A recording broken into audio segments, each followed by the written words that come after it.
let me first give a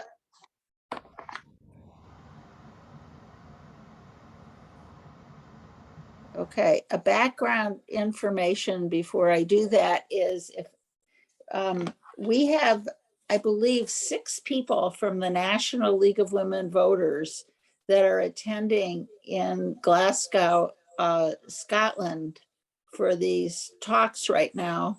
And one of them that has been sending, and they've been sending letters back about what's going on there. And Pat Tomakian, who was our speaker 2 months ago, is one of those people. So if anybody is interested in seeing these, maybe we could post one on the league. I can send them to you if you're not getting them, Linda and Candia, or if not, so people can contact me and I'd be happy to forward them to you. We are very fortunate tonight to have Raymond Balter, and Raymond grew up in Kensington, California. His father was one of the original who had the same name with a slightly different spelling. He's T-A-R, and his father was Balter, B-A-L-T-E-R. And he was one of the founders of our Berkeley Ecology Center. So that was a very amazing thing for me to find out. And he wrote an article in the Terrain magazine from the Berkeley Ecology Center in about a standard oil spill in San Francisco Bay where 2 tankers collided with each other. And there were all these birds that got totally gunked up with oil. And there was a bird rescue station that was owned by the University of California, this Richmond Bird Care Center. And ironically, I volunteered as a young mother at that center in 1971, excuse me, washing these grebes mostly from there, but I couldn't spend long hours there because I was hired a babysitter. My husband was working, and I went, like every other day for a couple of weeks. It was an amazing experience, and coming across that article was really interesting. Anyway, Raymond is a visual artist primarily. He was a professional, he used to be. His primary passion was professional photography, and he graduated with a Bachelor in Art from San Francisco State University. And his awareness and interest in environmental issues started as a teenager, given that his father was working at the Ecology Center. And then he pivoted into a more active role after reading The Ecology of Commerce by Paul Hawken. And anyway, he then, climate-related problems culminated in being elected to the Sierra Club Redwoods chapter's executive committee and a position on the advisory committee for solar Sonoma County.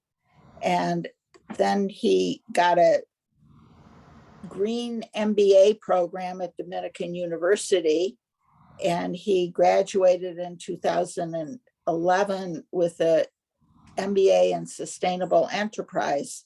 So ultimately, he ended up working for the, ironically, for the Sonoma County Ecology Center, and he co-founded the Sonoma Biochar initiative in 2009, and in 2011 became its director.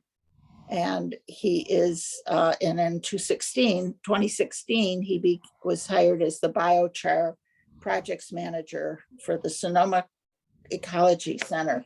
So what we all are going to find out now is, what is biochar? Why is it important? And how can it help in this time of extreme environmental crisis? Raymond. Well, thank you very much for that kind introduction, and I appreciate the opportunity to be able to share some of my knowledge about biochar with you. I'm going to go ahead and share my screen. As Carol said, I'm the biochar projects manager with the Sonoma Ecology Center, and I'm the director of the Sonoma Biochar Initiative. So I'm just going to kind of launch into this. Hang on just a sec. So as Carol said, I actually got interested in biochar during grad school, during the Green MBA program, and I was searching around for a capstone project, and I came across this stuff, biochar, which I'd never heard of. At that point, almost nobody had ever heard of it. But it aligned very well with the triple bottom line philosophy that we were being taught with every weekend for 2.5 years. So, discovering that biochar production and use as a means of using plant-based waste inputs, and of course, waste is just improperly utilized natural resources, to produce materials with economic and agronomic benefits, such as heat, gases, bio oils, and biochar, in a purpose-driven business to produce jobs and financial returns that can also draw down carbon and sequester it. So that all sounded pretty good to me. So as I got deeper into it, I'll just go over some of the highlights of the Sonoma Biochar Initiative program that started in 2009 with about 4 or 5 others, the director of the Ecology Center, the board president of the Ecology Center, and 2 or 3 other community members kind of co-founded it with me. So in 2012, we produced and hosted the U.S. Biochar Initiative National Conference, which we held at Sonoma State University. We had about 350 people from the U.S. and about 14 different countries. At that time, there was just starting to be a swell of people interested in biochar in a more pragmatic way.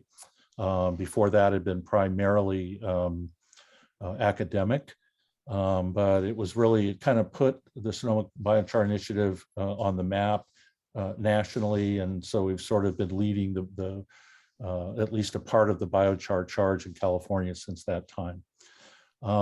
So these are just a few of the highlights. We conducted a biochar citizen science project that involved about 200 Bay Area volunteers. In 2013, it was each of these people got a large bag of biochar and compost blended, put it into their garden, and then took pictures of the differences in growth between the biochar plot and the control or non-biochar amended plot. And that was, we got some really great pictures out of that, and we generated a lot of interest all over the Bay Area. In 2014, we received the USDA Conservation Innovation Grant to purchase an atom retort, which is a pyrolysis, sort of very small scale pyrolysis unit. And then we conducted biochar field trials with the material that we produced out of that. In 2016, we prepared, I started working with the Redwood Forest Foundation, doing various projects since then. We started out with a marketing report, sort of getting a lay of the land for them about, well, if they, what their project was, they had gotten another biochar pyrolysis machine. Actually, it's downdraft gasification, but a biochar production unit from a company in Colorado in 2012, also with a USDA Conservation Innovation Grant, just to kind of see if they could, well, the Redwood Forest Foundation owns a 50,000 acre redwood forest in Mendocino called the USAL forest. And they have a kind of a excess tan oak problem. And so they were culling some of the tan oak out of it instead of burning it or, doing something else with it.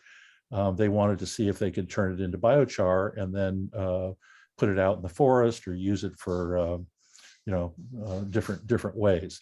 And so they started out with a marketing report, kind of found out what was going on in the county areas in Northern California with biochar. And then in 2017, I actually managed their biochar production operation in Piercy, California. Every step of the way here, you learn so much about, production and all the parts to producing biochar and selling it, etc. So it was really good experience. And then the next year I prepared a biochar production technology review for them because the unit that they had was not really robust enough for commercial operation, and they wanted to find out there were other options. In 2019, we received a 4-year California Department of Water Resources grant to manage biochar field trials at 3 different farms. I'll show you some results of one of those farms later in this program. We received in 2020 a North Coast Resource Partnership grant to purchase 5 what are called Ring of Fire kilns or flame cap kilns. And we worked with Ruffey and the Potter Valley tribe on their use in various forest environments. They're just very, I'll show you pictures of these later, but they're very low tech, mobile, easy to use ways to produce biochar in a very, very low emission kind of a way. This year, things really started to pick up, as you can see as you go down the list. We received a CalFire urban forestry grant to purchase another biochar pyrolysis processor.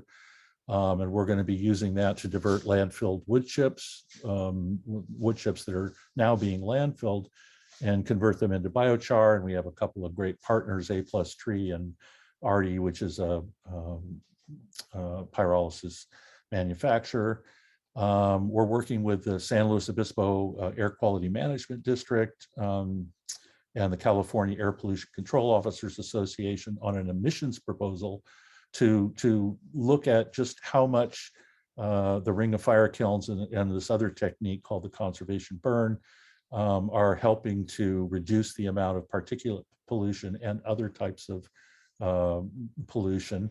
And we're now shopping that around so that we really know what the savings are from these new innovative techniques, and with the hope of developing a best practice that the air districts can encourage all of their farmers and foresters to use. We're working with the Mendocino County RCD on a small scale biomass energy project in Mendocino County, working with a startup called Earth Foundries in Santa Clara County to assist development of a biomass to biochar facility. And we've contracted with the San Bernardino Valley Water District to provide biochar and Ring of Fire kiln training to crews working in their watershed. So as you can see, there's really a lot of activity going on right now, and there's really a lot of interest. So what is biochar? It's a form of charcoal that's suitable for use in crop agriculture, animal agriculture, and silviculture. It's a stable form of elemental carbon made when biomass is heated at high temperatures in low oxygen environments. It can last for centuries without degrading, and that depends on many, many factors, including the temperature that it's produced at, the biomass feedstock that was used, what type of soil it's used in, what happens to that soil, all that. But in general, it can last for a very, very long time. And different forms of biochar, and no 2 biochars are the same. It's sort of like compost. You can get compost at one place and it's made from this material and compost from that, and they're all different. So there's a lot of different types of biochars out there, and they can be produced for industrial use, such as water filtration, air filtration, pollution remediation, or in many other ways as a replacement for activated carbon. So this picture shows you why biochar does what it does. This is obviously microscopic pictures of biochar. It's very highly porous and absorptive and adsorptive. It incubates life in soil kind of like coral does in the ocean. It incubates life. And it looks like a sponge under a microscope, and as we call it, a condo for microorganisms as well as a great place to hold water and nutrients. So 1 gram can have up to 300 square meters of surface area, which is pretty unbelievable. It's doesn't have the same surface area as activated carbon because that goes through a different process, but it's still, some biochars can still have a very, very high surface area and adsorptivity, again, depending on how it's processed. So the modern interest in biochar really came about starting in the 90s. There was some interest before then, but in the 90s, a group of scientists from Cornell University went down to the Amazon to look at this soil type called terra preta, or black earth, dark earth. And it turns out that these soils are extremely fertile, and they had a very high percentage of charcoal, up to 40%. And this picture here on the right, you can kind of see, I don't know, can you see my cursor? This is the typical Amazonian type soil. It actually looks like this. It's very high in iron, aluminum oxides, hydroxides, and it's very low in organic matter because most of the carbon, et cetera, is up in the tree canopies and in the waterways. Sorry about that. So they discovered again that if they used charcoal, there's all kinds of other stuff. There was probably human manure in here and clay, parts of pots, and a bunch of other stuff that they could create soils that would be much higher in productivity. And this is just kind of a sample of what the two soils might produce. So so that piqued their interest also along the fact that these soils, some of them were hundreds or even thousands of years old. So that piqued the interest of the people that were interested in climate, because, hey, if these soils, if the carbon in these soils could last that long, maybe there's a way that we can capture carbon in the modern environment. So biochar is not like cooking charcoal. The ideal biochar is very high in carbon with a very low ash content. Your cooking charcoal is generally produced at lower temperatures, maybe 250 to 350 C. And pyrolysis is generally from about 350 C to about 700 C. And then gasification, which is another way to produce biochar and energy, usually more energy than biochar, is usually above 700 C. So you cook out most of the carbohydrates and the sugars, and what's left is pretty much pure carbon. And it's very, very hard for microorganisms to break it down. So that's one of the reasons that it's so beneficial over time. So biochar is also not a fertilizer. Some of the ash can act as, can have nutrients in it, but it's better to think of it as a nutrient delivery and water storage system, and also as a condo for microorganisms. So we like to think of biochar production and use as solutions to a number of critical problems, societal problems. I'll go over a couple of those. One of them is waste management. Urban communities are looking for alternatives for landfilling materials that could be recycled or upcycled into usable products. And a good example of that is what I mentioned before. We're working with a tree care company to convert wood chips that they're producing that were landfilled and produce biochar out of it, and then distribute it back into the community. And this biochar could be distributed to community gardens, local gardens, urban landscaping, et cetera. Many different tree planting uses, et cetera. So another one is fuels management, which obviously is another critical problem right now, with all of the increased forest management activities, including fuels reduction and defensible space clearing to reduce or help prevent catastrophic wildfires. It's creating massive amounts of woody materials that need to be processed in a more sustainable way. Some of this material can be converted to biochar, not all of it. Some of it can be left in the forest, some of it could be used in other ways.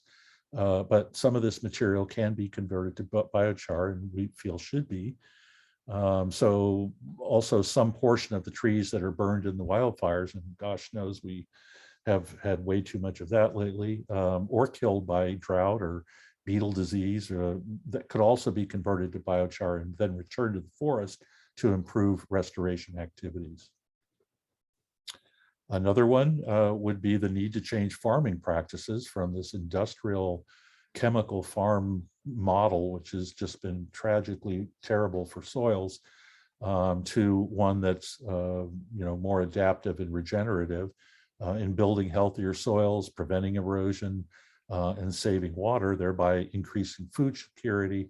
And here in California, we've got such a problem with water. We need to save it however we can.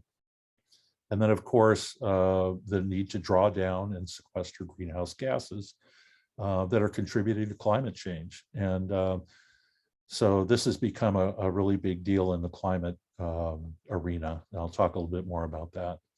So lab and field studies have shown that biochar improves water retention, reduces soil compaction, can improve plant production. It doesn't across the board, but it can, especially in really in poor soils. And it can improve soil porosity. The picture on the right is from a Novavine pot trial. Novavine is a company in Sonoma County that grows seedlings for grapes and also olive tree starts. And I think they're really interested in biochar's potential for replacing perlite. And as you can see here, this pot here had the biochar and this one didn't. And this very much happens very commonly where the roots are much more pronounced, and they tend to grow larger, more healthy plants. So other studies have shown that biochar decreases nutrient leaching. Particularly important are phosphorus and nitrogen. I'll talk a little bit about that later as well. It improves cation exchange capacity and promotes growth of mycorrhizal fungi. There's some sort of a symbiotic relationship between biochar and fungi, and it's been shown over and over to improve the growth of this very important fungi. Here's a chart that shows some of the results from our Oasis biochar Department of Water Resources trial. This was, there are 3 different years. This chart shows the yields per ton per acre. And this was the first leaf in 2019. And we had 4 different replicates. One was the control, one which had no inputs. One was compost only, biochar only, and compost and biochar. And as you can see there, there wasn't a lot of growth the first year, first leaf. Actually, I think this was the second leaf. The first one really didn't even have much. So this is the 3rd year. This was last year, and there was a very favorable fruit setting time and climate. And so there was a lot of production throughout all of California in grapes. In fact, there was a huge glut. But again, here the compost and biochar both showed very good compared to the control. Compost also did well. But this year, when we had the drought was really kind of showing, and there was a very unfavorable time or climate when the fruit was setting, the control did pretty poorly, almost as bad as the first, first real fruit year. Compost and biochar did pretty well comparatively, but the biochar and compost, when there was, really a super dry year and not very well set, did really, really well. And this translated into increased production of about a ton per acre, between a ton and 2 tons per acre, which is just money in the bank for the grower, et cetera. So in this particular trial, we have a much more extensive report on this if you're interested, but it just went to show how, and this is shown over and over and over again in many tests, that production tends to increase. And the important thing here also were the grapes. The grape quality was equal or better than in the past. And so this particular vineyard has actually been sought after by some very well-known vineyards and wineries that want the grapes from this particular vineyard. So another one of our partners for this field trial was Sonoma Water, which is Sonoma County's major water company. So they did some projections for us based on the DWR Oasis field trial data that we got. And they came up with some theoretical projections that if all of California ag land used biochar, it could save approximately 109 million tons of CO2 equivalent that was sequestered, and that 2.8 million tons of CO2 equivalent saved annually in California could be saved annually because of less irrigation water pumped because of its use. Now, this is just a theoretical projection. There's a lot of ifs to this, and probably wouldn't be. There's just there's a lot of factors that go into this, but it just kind of indicates the potential power of biochar, and this is just in California. So in a lot of other areas around the world and in the West that could use healthier soils and water being sequestered, et cetera, it just shows what biochar can do. So other benefits, environmental benefits for biochar, it was shown in a study by one of the authors was Johannes Lehmann, who's from Cornell. He's one of the original people who went down to look at the terra preta soils, that in this study, it reduced nitrous oxide emissions in soils between 50 and 80%. And most of these emissions come from nitrogen-based chemical fertilizers that are so ubiquitous these days. And if so aside from the water savings, the increased production, the reduced nutrient leaching, it can also reduce nitrous oxide, which is many times greater a greenhouse gas than CO2. A 2010 study also estimated that biochar production using only surplus biomass materials around the world could reduce annual anthropogenic CO2 by 12%. That's not going to solve global warming, but it's one of the slices of the pie. And this can be done without logging, it's just using the material that's already accessible and usable. Of course, it's not likely this would happen, but again, this kind of shows that the impact that biochar could have if it was scaled, and that's what we're looking for. It also can revitalize brownfield sites. There's a guy in Colorado who's been doing some very successful work reclaiming and regenerating mine tailing areas and in producing grasses and other biomass that could not grow in those areas before, and now it's teeming with life. It could also be a very powerful tool really in any restoration project. So biochar is also an investment in carbon drawdown, and it's cited by many organizations as a significant natural climate solution. And this is by the IPCC, the National Academy of Sciences, the Nature Conservancy, Lawrence Livermore National Lab.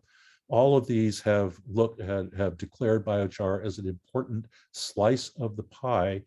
And this one chart shows from IPCC 6 of what they consider some of the most important ways that we could potentially draw down carbon from the atmosphere. And 3 of the lowest cost ones are biochar, afforestation and reforestation, and other ways to increase soil carbon sequestration, such as putting compost down or having different grasses and things like that to be used in the off season. and other things like direct air capture and storage and bioenergy carbon capture storage, enhanced weathering. These are promising, but they're pretty expensive right now. And so the things that we can do right now are right down here. And they're relatively inexpensive compared to some of the other options. So these are all, again, it's just adding to the story of biochar and what it can do. So here's just a simple chart showing the carbon cycle. I'm sure most of you are, aware that photosynthesis draws carbon, CO2 out of this atmosphere, produces biomass. Over time, that biomass decomposes or burns, which is happening a lot, and then that CO2 goes back up into the atmosphere. It's a cycle that happens every year. But it seems to be happening more and more lately with all the burns. In the biochar cycle, that cycle is interrupted through pyrolysis or gasification, which then saves up to 50% of the carbon in that plant material as biochar. And it can also produce syngas and bio-oil, which can produce renewable energy. And then it will, some of it will return back to the atmosphere at that point. But in the biochar cycle, up to 50% of that material can be sequestered and saved. So in Europe, 90% of the biochar that's produced right now is used in livestock farming. It was discovered that putting a very small 1 or 2% amount of biochar in ruminant feed can reduce the enteric methane by 25%. And it also produces healthier animals. So it was also shown that feeding biochar to chickens, and they actually will self-select it. This one study that we did at a farm here locally, they never had a healthier batch of chickens over the winter than the year that they used the biochar. So right now, feeding ruminants in the US is not legal except in certain areas, but there's a lot of study about it. And I'm sure that eventually we'll also be using a lot of biochar. Now there is another method, which is using seaweed, which has a higher impact and can reduce the methane higher. But biochar can be available, in all communities. We all have biomass, quote unquote, waste streams. And you'd have to import the seaweed. But anyway, and there could be a lot of other impacts for that. So anyway, that's just another use. The Santa Cruz Resource Conservation District is experimenting with a 2-acre bioswale project, which they're using as a filtration bioswale to prevent surrounding area. They're surrounded by strawberry fields. And all the nutrients that run off from that pollute local streams and lakes. They're having that problem in the Elkhorn Slough as well, and the algae blooms that result. Sort of preliminary results from that is that it's the wood chips and biochar that they're using is being very effective at filtering out those nutrients. The Sonoma Ecology Center has unfortunately become very involved in mitigating the heavy metals and other pollutants that are coming out of burned out homes up here in our area. And we want to get some funding to generally wattles are filled with either wood chips or hay or some other combination. And we think that biochar, being particularly effective at absorbing heavy metals, could significantly reduce the heavy metals coming out of these burned out homes, which all kinds of horrible things have burned up in these things. And when it rains, the first couple of flushes, it can cause some of these heavy metals to go into streams, et cetera. So that's one project we're looking for funding for. And in case all that wasn't enough, this great researcher in Europe called Hans-Peter Schmidt came out with this cascading use of biochar, which is just that it's such a valuable material. It should really be used in a host of other ways before we finalized and sequestered in soil. So you can just, I'm not going to go over all these, but you can just kind of see that there's a possible substitute for peat or perlite and potting soil. It can be used for insulating coffee cups, carbon fibers, and it's even being looked at as the graphene portion and use in semiconductors and cosmetics. So there's just a lot of emerging uses that biochar can also be used for. So I'm just going to go over some of the existing methods that are being used mostly in forests for the material, the slash material that's coming out from some of these projects. And one of them is lop and scatter. That's a very common one. It's good in that nutrients are left on site, but it can be a fire hazard, obviously. And as that degrades, the CO2 returns to the atmosphere over time. Some of it will be absorbed and created in the soil, but most of it will go back up as CO2. Another method is mastication, which is the act or process of grinding up small trees and brush in a forest in order to thin it out or reduce fuel available for forest fires. Then the remains of that are left on the forest floor. Nutrients, again, are left on site, which is a good thing, but most of that CO2, again, returns to the atmosphere over time, and it can be very damaging to the soil. Chipping. Now, that's another method that a lot of companies use, or foresters, or now a lot of the vineyards are doing chipping. Again, it can be left on site. It can be transported or used in landscaping, biomass power facilities, or as raw material for paper products that we all use.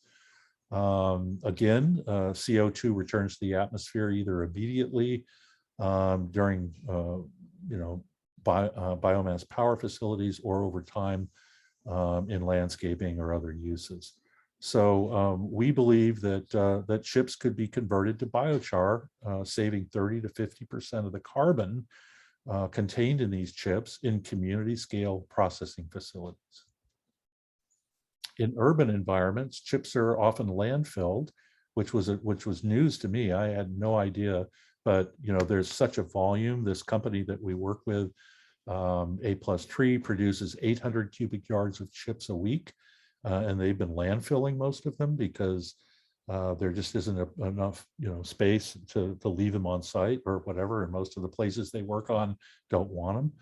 So again, this is it also requires a tipping fee, which is very costly for these companies, and that's wasting a valuable resource. And that's the change in the mindset, is looking at these materials not as waste products, but as just misappropriated materials that we can upscale and turn into other types of products.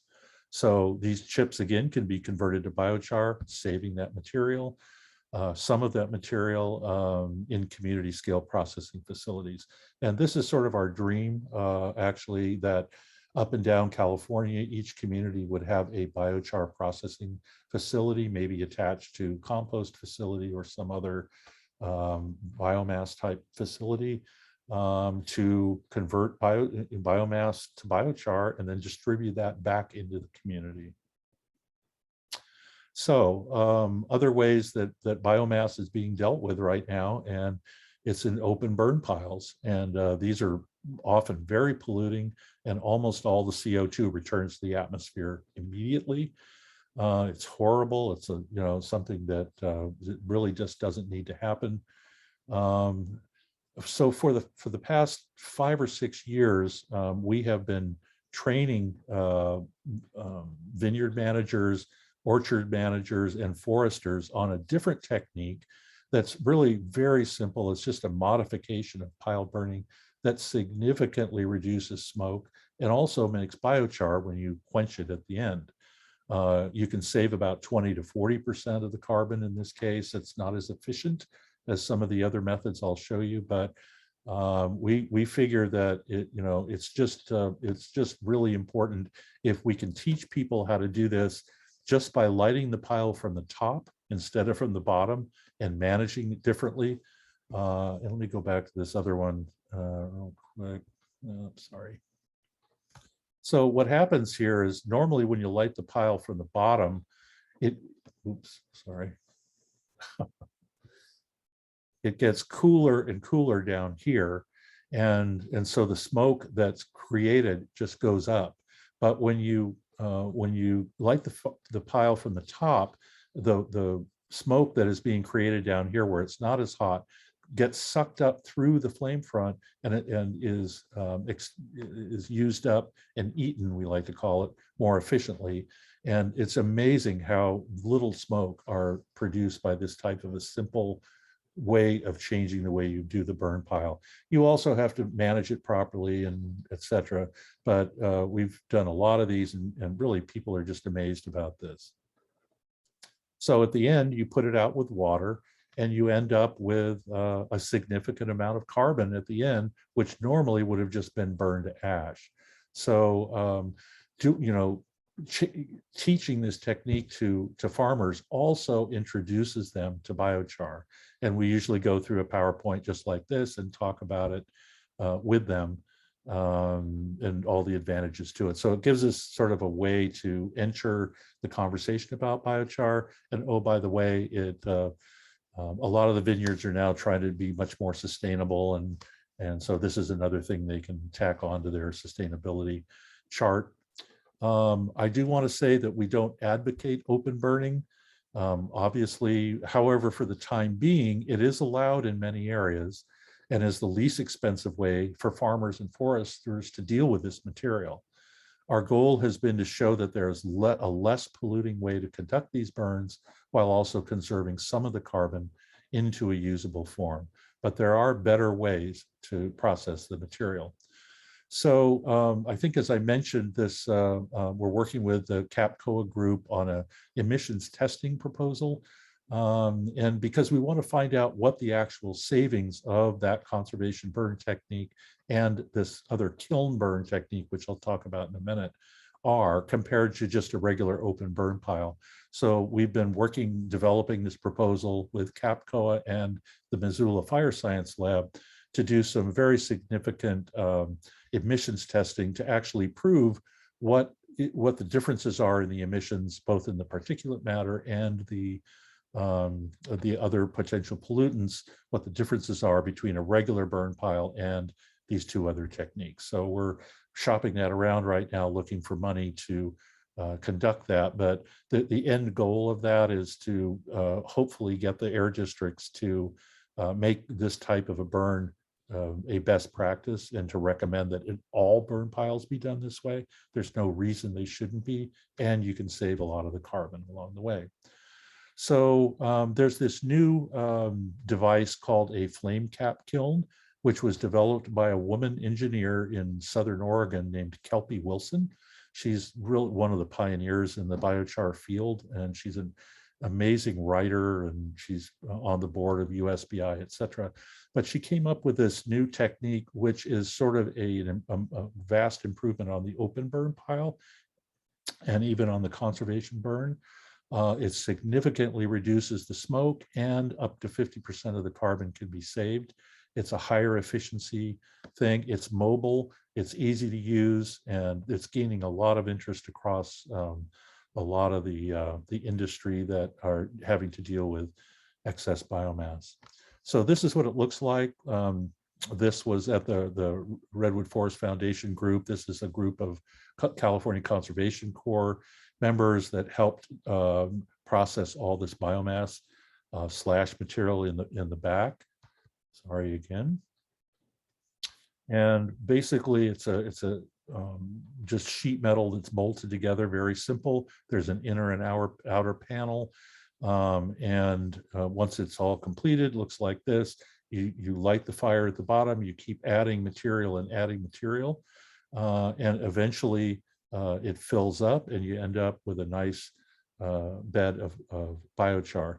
And the reason it's called a flame cap kiln is because we actually fill in the bottom so there's no air at all coming in there. So down here, the biochar is just baking and baking, and it's not burning up to ash. And all the oxygen, which can only come from the top, gets used up in the flame front. So it's a very clever device. It's very simple there. It's very low cost. And we've gained, it's been gaining a lot of interest. So at the end, you cool off the device, you rake out all the carbon, and this can really, it makes excellent biochar, very high quality. It does use some water, but not a great deal. And you end up with a great biochar product. So this is a picture of what's called a Cat Carbonizer. It's sort of a larger scale industrial type air curtain burner.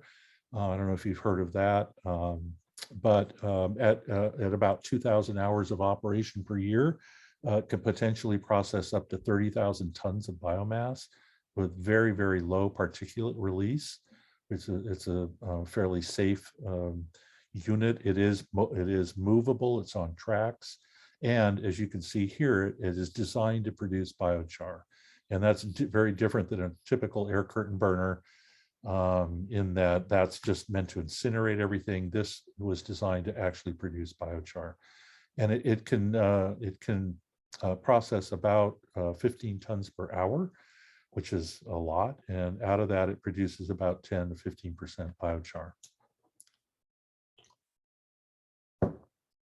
So this amount of carbon could represent about 7,500 tons of CO2 prevented from entering the atmosphere. And that's one machine in 1 year. So it's a very significant development. These are going through kind of a permitting process right now. They're fairly new. And so we're hoping that more of those are able to be used. So it's really important because biochar is so adsorptive and is so good at holding nutrients. If you don't sort of pre-charge it or inoculate it with nutrients before you actually use it, it could actually steal nutrients away from your plants. So we recommend blending it with just regular compost. If you have a compost pile at the start of the batch, so that it actually seasons with the compost while it's maturing. And then when the compost is done, the biochar is perfect and ready to use. You could also use compost tea, but the key point is you want to inoculate it with something before you actually use it. So if you're doing farming, which is, there's a lot of interest in farming now. In fact, there's a study going on right now by the Carbon Action Reserve to allow carbon credits for sequestering biochar in soil with farmers. So it's really a best strategy to add it down the row that you're planting rather than have to broadcast it throughout the whole farm. It's a much more efficient way of utilizing it, and you can get it really down deep. It's always best to utilize it at the beginning of a process. It's easier than if you're applying it to an existing farm, but you can do that. You can add it to your middle rows over the winter, things like that. So much less can be used, and biochar is fairly expensive now. If you purchase it, that price is coming down and will continue to come down, but you definitely want to utilize as little of it as you can. So this is another type of machine. They're pyrolysis units. Again, this is a unit created that we're working with from a company called Advanced Renewable Technology out of Iowa. They were previous engineering students at Iowa State back about 10 years ago, and they've been perfecting this pyrolysis system that is containerized. This just kind of shows the various parts of it. This can only process about 8 tons of material per day. So it's not at very low pollution levels. It does have an afterburner. So it's very low emission and it produces very high quality biochar. And these are the types of units that could, the small to medium scale, low emission biomass processing technologies that could efficiently convert surplus ag and urban forestry materials into valuable co-products. again, such as renewable energy, bio-oil, and biochar. This is another German unit called Pyreg. So we've also been working, as I mentioned before, with Mendocino County RCD and a company called All Power Labs on a gasification project. This is another containerized unit. Each of these produce 25 kilowatts of power from biomass, from wood chips, and also produces a relatively small amount of biochar. And this was also a CalFire funded project. They're very interested again in biomass utilization and ways that they can monetize some of this surplus material that's become so ubiquitous throughout the forests and urban forests.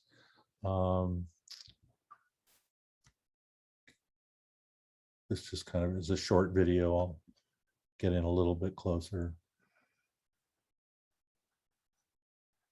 We were getting ready for a visit by CalFire that particular day.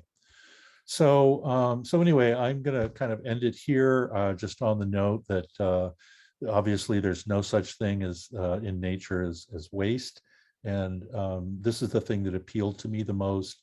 Biochar touches so many sort of pain points in our society that, you know, there's so many advantages to it that, and there's some other very important issues as well. We do need to do more field trials. We need to do more.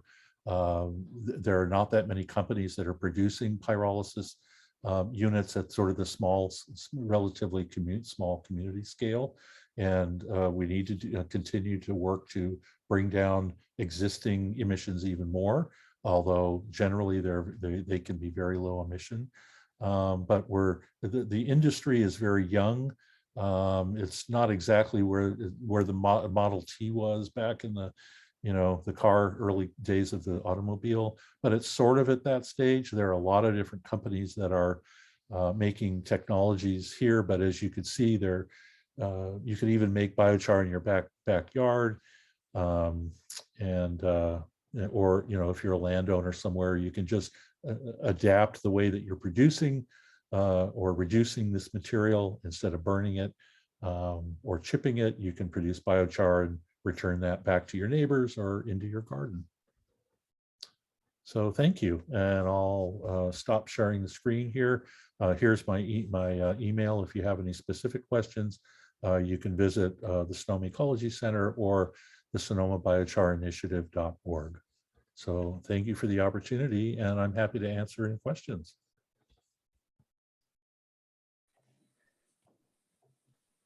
So we have a number of issues that were raised in the chat. Mm-hmm.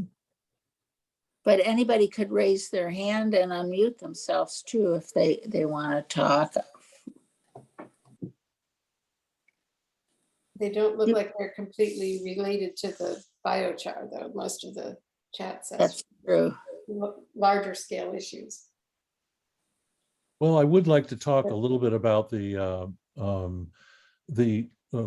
Kelpie Wilson, the woman who I mentioned was developing the kilns. She has a concept called a carbon conservation core. And she believes that we could, and we do too, that there's a lot of opportunity for training youth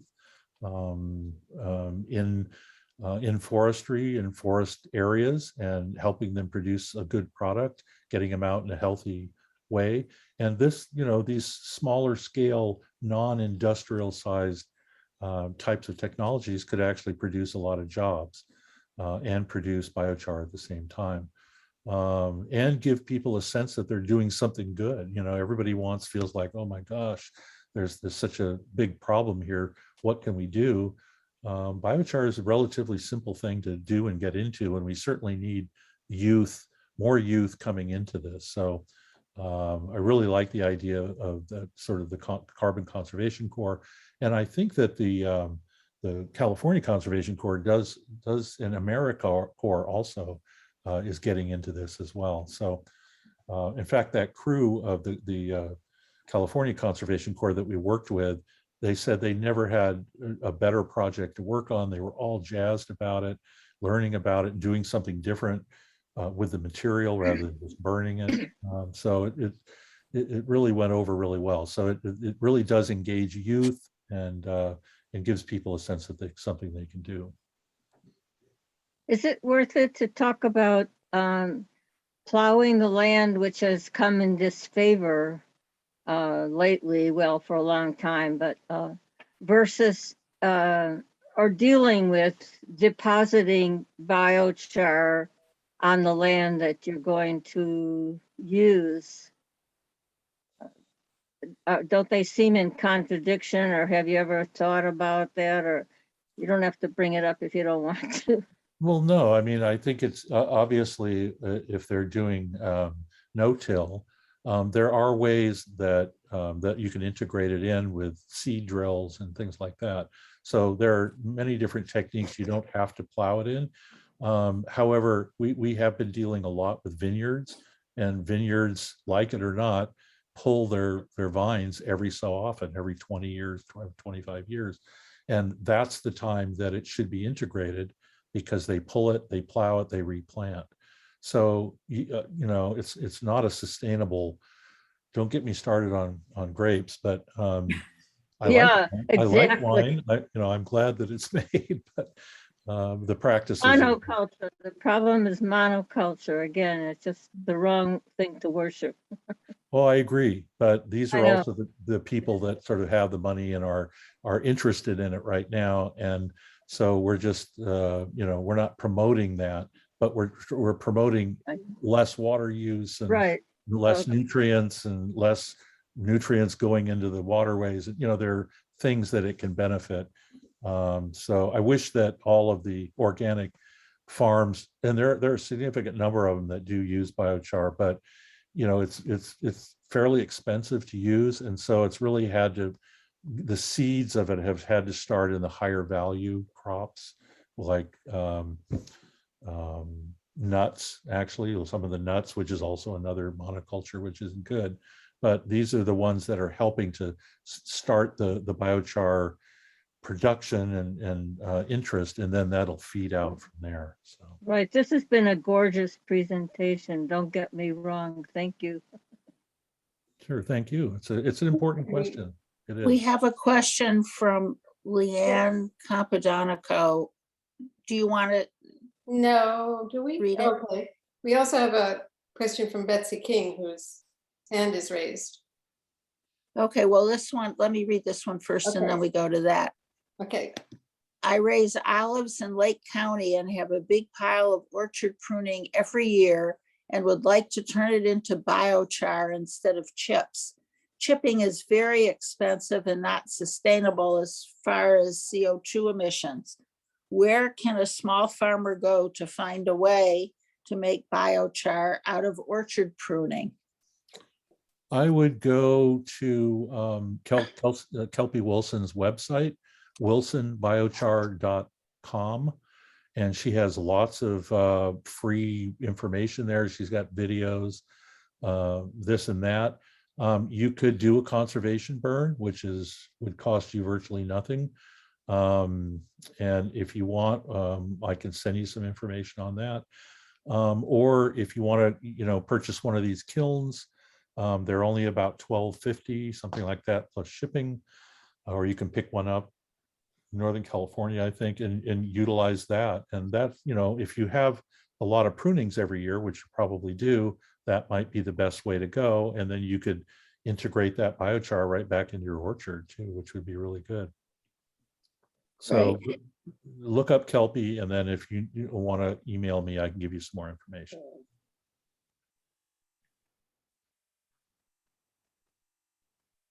Leanne, is that we went there, a group of people from Berkeley and Oakland years ago to observe farming out there for your olives? Yes, one and the same. And I am an organic farmer.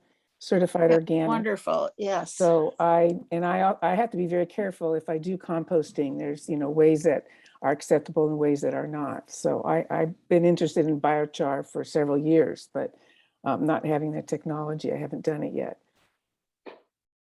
But I would like, I will get in touch with Raymond about the better way to burn prunings, as well as check into buying one of those open flame kilns. Sure. And where are you located? Lake County, which is Oh, north of Napa. Okay. We may have some demonstrations coming up. I mean, we could put you on our mailing list. You could come and observe how it's done. I'd really appreciate that. That would be great. Okay, well, put me on, ping me, and I'll put you on our list. Okay, And great. now they are going to be down here, but that's not too far from Lake County. Oh, no, I actually am in the Bay Area part-time anyway, so I can. There make is, that we are trip. going to be doing a burn in Mendocino County at the Potter Valley Tribe location, which is in Potter Valley. I don't know if that's closer. It but- is. Okay, so we could, but that hasn't been scheduled yet, but you can get in touch with me. I'll put you on that list. Okay, great. Thank you. Jeanette? That was one of the things that I had a question about. How much work do you do with Indigenous groups? It seems like there's some things about it on the Sonoma website, but I couldn't quite tell how much of that maybe you were involved with. Yeah, we've been trying to get more of them involved. In fact, we did a webinar. The Potter Valley Tribe is part of a larger 50-member group. It's called Millstep. What is it? Mendocino. I don't know. But it's an indigenous group of all these different tribes, and showing them about this technique. And hope, COVID has really caused a lot of problems because it's hard. Up until this year, we really didn't. Last year we didn't do any on-site type things. But we're hoping to expand more into that group. In fact, there's a really great friend named Cuauhtemoc Bia, who's a Native American. He has a wonderful way of merging sort of indigenous ways of farming in with sort of more modern, and he's been really invaluable. He's come and taught alongside us in many of our presentations. So we're trying to get the word out, and it's a natural because it's a very indigenous practice. Utilizing biochar. In fact, Cuauhtemoc's roots are with the tribe or in the region that originally was doing terra preta. So he has a real close affinity to that. So we're doing what we can.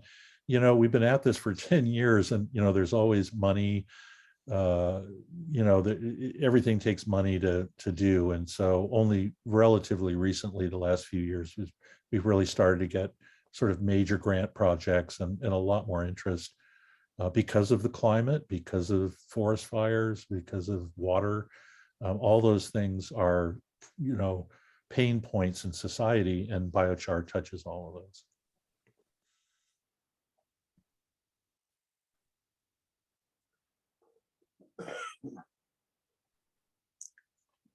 Do we have any more questions, comments? I don't want to take up too much time, but I have a couple more comments, if that's okay. Sure. Just close me off if I get in the way. We need to advocate for labor-intensive behavior. Labor-intensive, instead of having robots out there dealing with the monoculture, needs to be, well, first of all, labor-intensive means that people get the opportunity to do work that feels good to do, which is not common. Even if people make sense out of their or make pleasure out of the job that they do have, it's somebody's got to mute themselves, because you're having a conversation at the same time as I'm having a conversation. Anyway, it feels good to do work. People like to do work. that feels good and that the community wants done. And in that, we need to lay out our lives differently from how they're laid out. You know, these ideas of aggregating people into one place. Norma, we're getting a little off topic from biochar right now, and we have some more questions. Good. So can you wrap up what? Well, I said it, and I think people get it. These are ideas that are not often discussed, and that have to do with a sustainable living, and are necessary in order to create it. So sometime maybe we can sit around and talk about that and expand the discussion in those directions. Okay, Ruby has a question right now. Good. Thanks. That's really interesting. I had never heard of biochar before.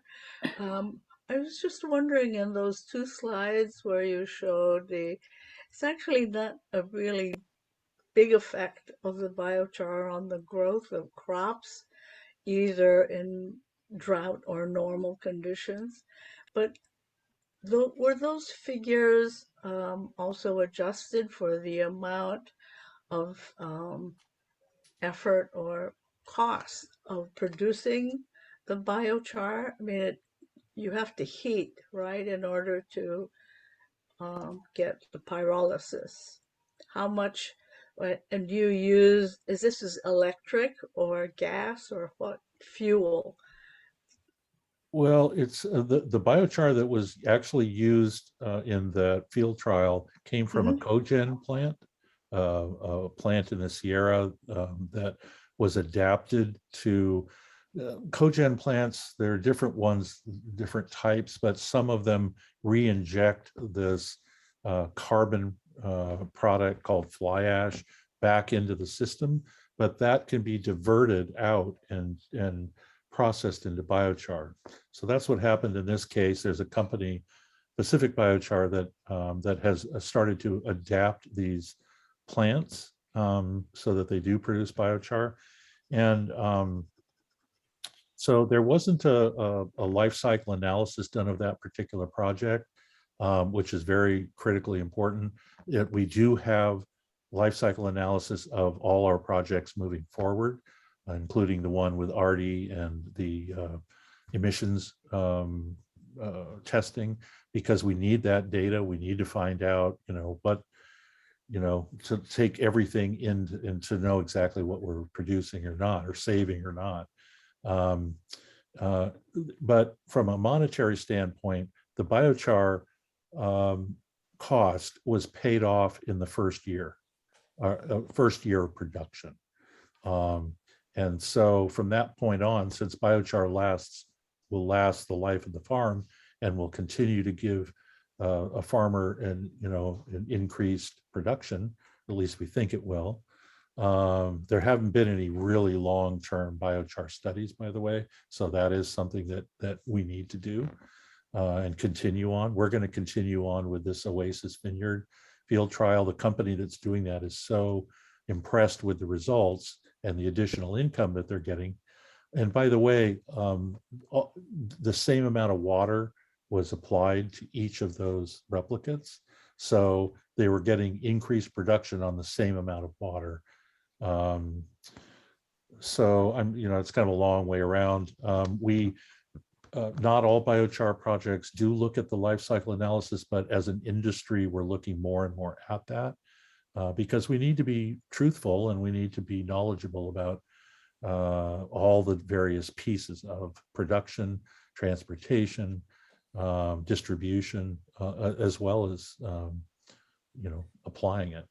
So there's a lot of factors to it, but then you also have to look at what the alternate fates of that material would be and those impacts. And particularly with our RD project and the emissions proposal, we are going to be comparing. We've hired a guy named Jim Amonette. He's a very well-known biochar scientist from Washington State to do the life cycle analysis and compare the biochar results against all the various existing potential alternate fates.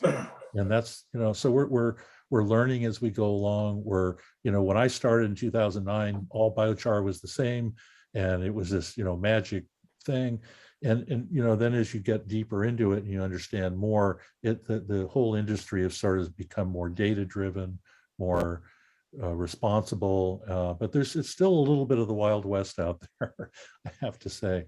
But we're at the Ecology Center, and those that I know are really trying to look at all those factors moving forward. We have a question from Garrick Smalley. Do you want to ask it, Garrick? I can try. You said something about the soil in the Amazon had been receiving biochar ingredients for like 200 years or something For like that. hundreds and thousands of years. There's some of the biochar, the terra preta soils have been tested at 1,000+ years, and some of it only hundreds of years. That's quite a long time.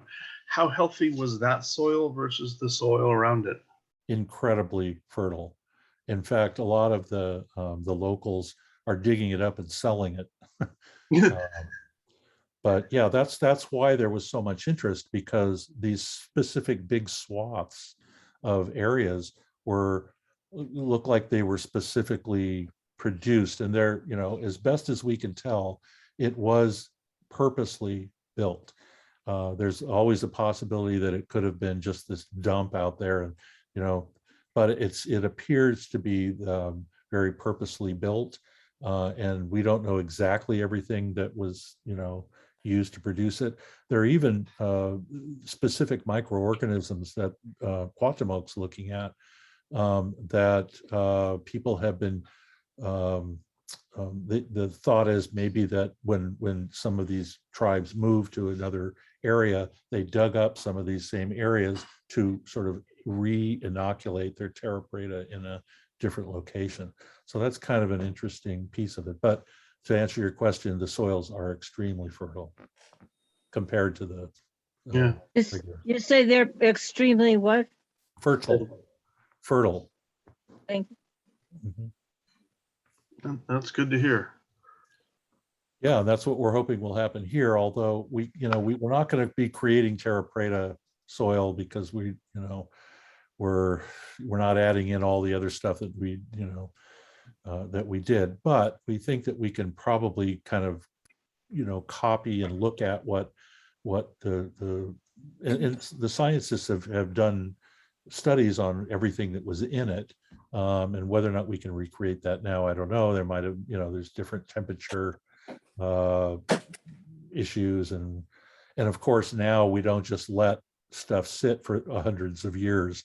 We till it up, and and that will affect how long the biochar might last as well. So if you're in a forest environment, yes, it could last for hundreds of years. But in farming, there's a lot of issues, as Norma brought up, about tilling the soil, etc., that are not going to be the same as the terra preta soils. Fertilizing, yes. The way they fertilize is a poison practically to the land. Yeah. Certainly, we don't get the taste. Everybody knows that. You go get tomatoes, they don't taste like that, or plums, or peaches, or. I tell you, I use biochar in my garden, and I've got the tastiest tomatoes around. What's your address? I'm coming. Well, actually, just yesterday I pulled all of the small tomatoes, and I only have one tomato plant left, and they're all green. And I don't think they're gonna. I'm not coming over. I'm really not. But just a thought. But they lasted in November. That was pretty good. Yeah. Can I say something for a second here? I noticed that you mentioned that you have worked with the Nature Conservancy. And I think they do a lot of work with burns and forests and things. I'm wondering if that's what you're working with them, or other things. No, they did a report. That's why I mentioned them, that they talked about biochar. I can probably dig that out and send it to you if you're interested, or you could find it on their website. But there, there's this whole thing about natural climate solutions as opposed to all the crazy geoengineering things that they're talking about. And, these are things, again, that we can do now. They're relatively inexpensive. They're maybe old school, what's this charcoal stuff? And it's not high tech, like the direct air capture and this and that. But, these are things we can do. We can do it now. We can scale it. So groups like Nature Conservancy and others are, touting biochar as one of those things we can do. So, and the more biochar, the more carbon we can draw down, the better, in a safe, responsible way. I have a question also.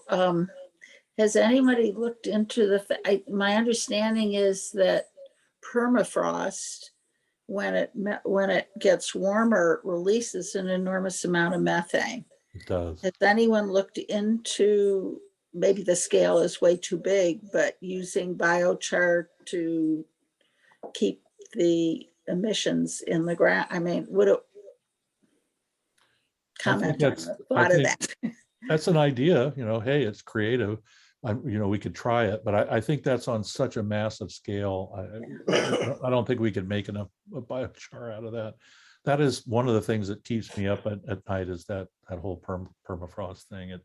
It could turn things so quickly, and we have no way to control it at this point. So, but and again, all of these geoengineering things, as we get further into this crisis, which it's really hard to know. It's hard to tell what some governments are going to do on their own, and so all we can do is to try to raise the level of awareness about these things that we consider safe and positive and natural, and hope that we can scale it fast enough to make a dent. But again, biochar could only be up to 12%. It's not the full solution. It's one slice of the pie. We need to do it all, everything we can at this point. So do we have any more? There's no more hands up. Do we have any more questions? No, we have no more questions. If anyone else. I was just going to say, I think that's a very good note to end on. We have to do everything. Yes. That's right.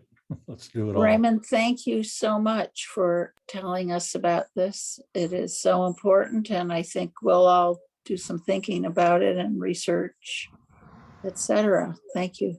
Great. Good Thank you luck very to much. all of us. Okay. Take care, everyone.